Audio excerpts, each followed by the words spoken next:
Dari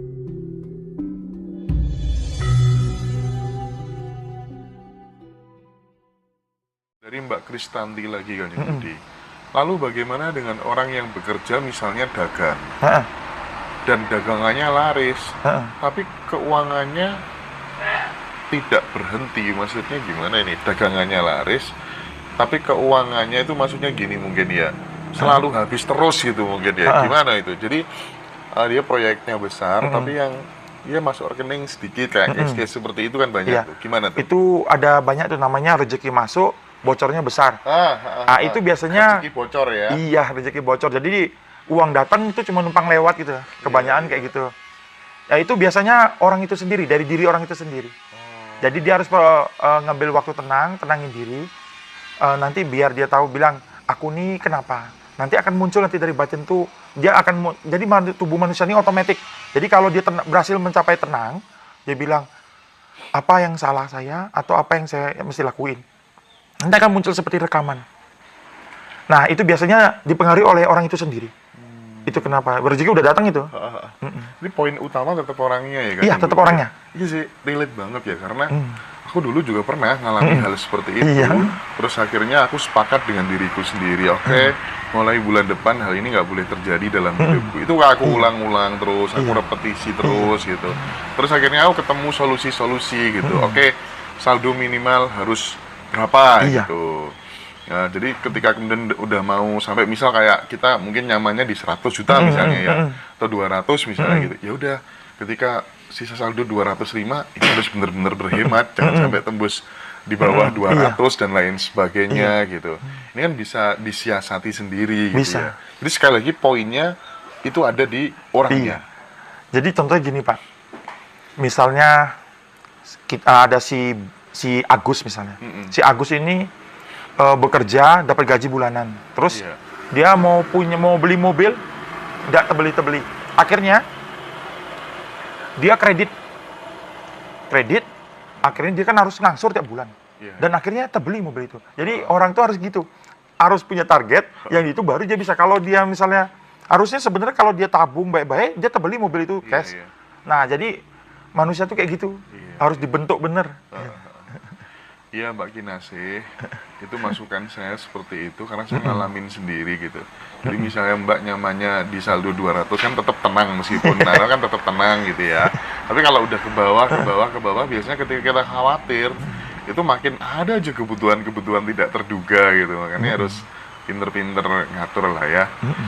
Ini Mas Kanjeng Budi ada yang tanya, namanya Sulikan Arif. Oke. Bisa nggak jelasin karma itu apa gitu? Pengertiannya gimana tuh, karma tuh? Saya jelasin yang gampang dicerna aja ya, jadi nggak mau ikut definisi. Jadi karma tuh apa yang kamu perbuat itu nanti kamu dapat. Jadi perbuatan yang kamu lakukan baik atau buruk itu nanti ada hasilnya, hasil baik atau buruk. Misalnya saya bantu orang, tiba-tiba nanti saya dapat rezeki dari orang lain saat saya butuh. Misalnya saya taruh karma baik. Jadi sebenarnya kenapa di agama dibilang ayo sedekah dan lain-lain, itu sebenarnya numpulin karma baik itu. Nanti untuk keturunan ke bawah. Iya. Jadi seperti yang dilakukan Kanjeng Budi gitu, ketika ada orang minta tolong, ditolong gitu kan ya. Jadi konsep untuk menolong diri kita sendiri itu sebenarnya ya dengan cara menolong banyak orang. Iya, betul. Karena itu menabur karma baik gitu ya. Iya. Dan ini biasanya bisa nggak sih Kanjeng Budi, ketika orang tabungan energinya baik, banyak gitu ya, bertumbuk sampai kemudian ke menembus batas level aman tertentu, itu terkadang akan muncul keajaiban di dalam dirinya orang itu gitu. Misal temanku gitu ya, karena dia yakin bahwa ketika dia berbuat baik sampai kemudian menembus batas level aman gitu, misal ada hujan gitu ya, dia bilang, oh nanti aku sampai tempat lokasi ini hujan berhenti gitu. Dan itu selalu presisi begitu di dalam hidupnya. Bisa nggak sampai seperti itu? Kalau itu beda lagi. Itu orang itu mungkin sudah ada kekuatan dari leluhurnya atau kemampuan lain. Kalau perbuatan baik ini dia tidaklah mengganggu alam semesta. Itu kan mengganggu alam namanya. Keinginan egois itu namanya.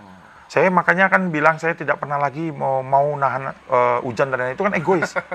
Hanya untuk keuntungan orang ini pesta, orang lain harus nggak dapat air gitu, Mas. Nggak mau ya? Iya, Gitu saya ya? nggak mau itu. Itu melanggar ini alam. Tapi Jadi, pernah dulu?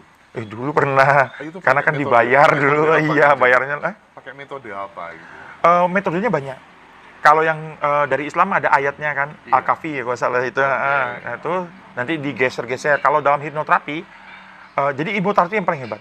Dia harus samain frekuensinya dengan awan tadi, sampai nanti terasa nyaman di dirinya, baru nanti dia mulai geser. Itu tanpa ilmu, hipnoterapi. Jadi pawang hujan tuh banyak ada. Nah kalau yang pawang hujan biasa dia pakai keris, jin, nanti dia hujannya berpindah. Lalu ada orang pakai mantra, hujannya berpindah. Kalau di kampung saya dia baca mantra, nanti dia gerakin pindah. Nah kenapa orang kan banyak bertanya kenapa kok bisa hujannya pindah? Kan itu dari Gusti Allah turunnya. Karena yang tugas nurunin hujan tuh ada petugasnya. Jadi Gusti udah supin semua alam ini, ada petugasnya. Jadi berbeda-beda dia. Dia kadang-kadang ada jin tertentu atau ada malaikat tertentu. Jadi dia bertugas nurunin hujan situ. Nah, ada juga kalau orang meluki teknik Rogo Sukmo, dia akan masuk ke sono. Nanti dia ngomong, tolong bisa nggak hujan digeser. Jadi ada petugasnya. Setiap alam ini bukan, jadi orang lihat kan otomatis semua di alam ini. Tapi ada yang bekerja di situ. Kalau kita bisa lihat, gitu. Jadi tidak ada yang tidak bekerja. Makanya dunia kita ini penuh banget sama orang-orang goib-goib yang bekerja yang memang semua pekerjanya dari yang Gusti. Gusti Allah tuh punya sub-sub di bawahnya banyak. Gusti hanya duduk aja. Jadi semua sub. Tapi kalau manusia kan Gusti ada sendiri dalam diri manusia masing-masing. Nah, makanya kenapa hati-hati banget dalam mencipta. Kesalahan orang selama ini Pak Indra, dia mencipta. Karena ada roh yang manusia itu kan berasal dari Gusti. Jadi ada Gusti sendiri dalam diri mereka mencipta takdir mereka sendiri. Oh, manusia bisa menciptakan takdir hidupnya Misalnya, sendiri. Pak Indra bilang, wah ini saya harus ini nih, nyari ini nih, baru bisa mencapai 10 juta nih, subscriber saya, atau 20 juta. Iya. Bapak ciptain sendiri loh, takdir Bapak. Bapak harus sana sini berarti, itu 10 juta. Jadi itu orang nggak nyangka. Misalnya, saya gaji segini, nanti mau beli ini paling gini. Dia ciptain lagi takdirnya sendiri. Itu yang nggak bisa. Tanpa disadari itu. Iya, itu tercipta loh. Karena adanya roh, adanya nur tadi dalam diri manusia, jadi cipta itu muncul. Berarti misal nih ya, misal sebelum tidur, Iya.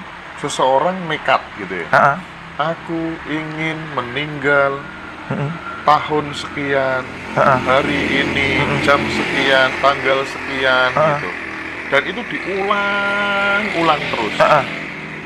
Mungkin nggak itu bener-bener bisa jadi kenyataan? Atau mungkin geser sejam, 2 jam bisa jadi nggak? Bisa. Kalau itu diulang-ulang terus? Bisa. Saya jelasin ya. Sebenarnya ini rahasia ya. Iya. Saya pikir dulu ya. Boleh diumum atau enggak ya? Karena nanti orang dengar semua, orang tahu ciri khas sebenarnya rezeki itu bagaimana. Iya, iya. Jadi gini, manusia tuh ada alam bawah sadar.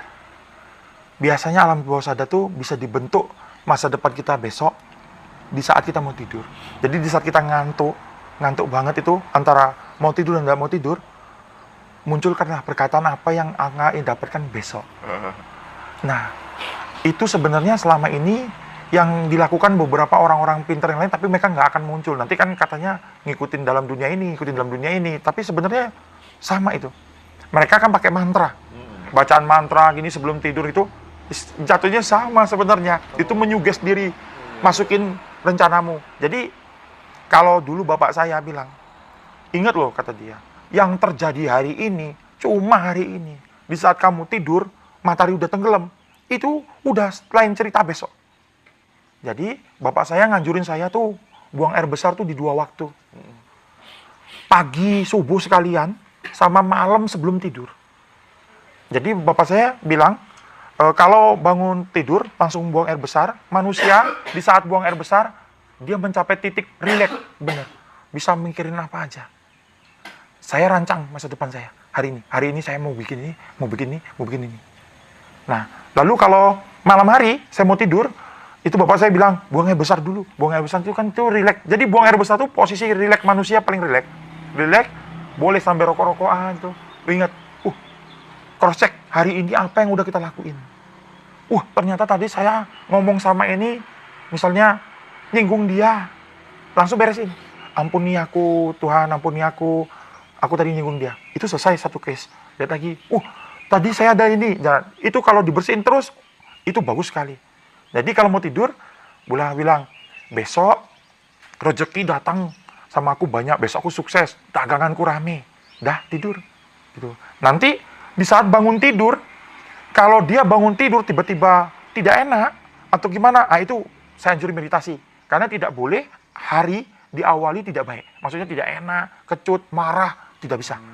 Rezeki tidak ada aja saat itu. Begitu. Jadi mending meditasi dulu supaya kemudian kembali normal. Iya, karena manusiawi. Saat kurangnya tidur, kayak misalnya Pak Dodi kan jalan jauh, sana sini, kurang tidur. Ya kayak gitu, pengaruh pasti. Kalau saya siasatinya apa yang tubuh saya suka. Misalnya, saya suka wangi gaharu, saya bakar satu. Saya suka coklat, saya makan sebelum tidur gitu. Nah. Jadi, harus tahu setiap manusia tuh beda kenyamanannya apa. Iya. Dari jawaban Ki Budi tadi, berarti kan manusia itu punya kontribusi dong untuk menentukan dia mau usia pendek, dia mau usia panjang gitu. Sementara di dalam berbagai macam belief dikatakan bahwa mati itu yang nentuin Tuhan, bukan kamu gitu. Tapi kenyataannya kalau misalnya andai kata kemudian kita dengan case tadi, kita bisa berkontribusi lewat suara yang diulang-ulang, direpetisi gitu, dan itu bisa terjadi. Gitu. Itu gimana itu kan ini? Jadi gini, kalau mau ngikutin takdir manusia benar, memang udah ada jalur takdirnya. Cuma hebatnya manusia ini diberi kebebasan untuk memilih di masa dia hidup. Jadi Tuhan itu ngasih kita kebebasan milih jalan kita. Misalnya, kalau orang ini mau milih meninggal cepat, kan dia makan aja yang tidak baik dan lain-lain, bunuh diri, itu kan menjadi cepat. Atau dia lakukan hal-hal yang ingin umur panjang, seperti misalnya kalau kayak di Hong Kong kan, atau di Cina, atau di Jepang, kan mereka panjang umur semua. Kita tanya, makannya sayur, ini. Jadi mereka tuh bisa untuk lakukan itu. Jadi manusia ini hati-hati banget karena ada daya cipta yang muncul, karena adanya roh tadi dalam diri manusia yang berasal dari Gusti Allah tadi. Jadi dia punya power, daya ciptanya muncul. Jadi sebenarnya kita ini kalau mau ngeluarin potensi diri, bagaimana kita mengeluarkan potensi dari dalam itu. Makanya manusia ini mengerikan. Kalau semua terbuka, dia udah istilahnya memiliki kekuatan yang luar biasa di dunia ini. Karena itu kan berasal dari cahayanya Gusti Allah dalam diri dia tuh. Berarti kan pengetahuan semua kekuatan itu berasal dari sana.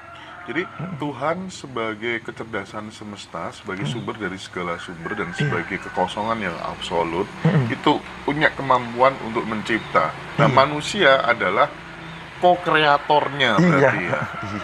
Dia pencipta kedua setelah Tuhan. Iya. Kita pencipta, kalau saya bilang yang gampang kecil-kecilan gitu. Iya, hidupnya sendiri. Meskipun itu adalah bahkan itu adalah kematiannya sendiri pun bisa dia. Iya. Oke, berarti sekarang kan ketemu jawabannya. Gak perlu kamu cari pesugihan, gak perlu kamu ke dukun gitu. Cukup ketika kemudian mau tidur atau dalam kondisi yang sangat rileks gitu ya. Ya udah, suarakan aja gitu kan.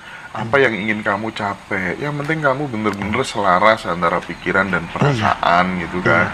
Nah, ketika itu kemudian sudah tidak ada sedikit pun keraguan di dalam ucapan-ucapan itu, berarti kan kita udah yakin secara utuh kan. Iya, betul. Dan itu pasti akan terjadi seiring berjalannya waktu. Iya.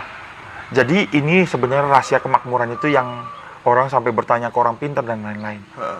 Satu, yang kedua, kunci utama lagi itu 24 jam kita beraktivitas atau tidur, kita harus tahu sela di mana tubuh kita mesti istirahat. Jadi tubuh itu kalau dia minta kita harus total drop istirahat, saat kurang enak, kurang nyaman, mulai hacim-hacim, mulai apa, itu artinya tubuh minta istirahat dulu. Biar dia ngambil alih pemulihan. Kalau kita paksain terus minum obat, paksain lagi, akan menimbulkan kerusakan di dalam organ tertentu. Jadi saya anjurin, kalau tubuh udah ngasih tahu lemes, kadang-kadang kalau kayak lemes, orang kan untim, hantam vitamin, itu tidak baik. Itu. Wah, banyak hal baru nih dari Kanjeng Budi. Ini ada teman yang tanya, Kanjeng, sedekah apakah bisa memutus karma yang buruk, Kanjeng Budi? Sedekah bisa, tapi sedikit sekali pengaruhnya, tidak bisa. Tetap harus ketemu orang yang ngerti, Karena ada beberapa simpul yang harus dibuka. Sodako bisa, tapi berapa banyak yang harus dilakukan. Karena sodakonya tuh harus sodako yang benar-benar. Maksudnya sodako yang benar-benar tuh beda dengan sodako-sodako biasa. Jadi, saya kasih tahu ciri khas sodako yang benar ya. Misalnya, kita sodako. Setelah orang itu menerima sodako, hati kita tuh bahagia banget. Kayak bahagia banget. Nah, itu sodako yang benar. Nanti turun cahaya dari langit itu. Warna putih, masuk dalam diri orang itu. Nah, di dalam diri kita muncul kayak, bahagia banget itu.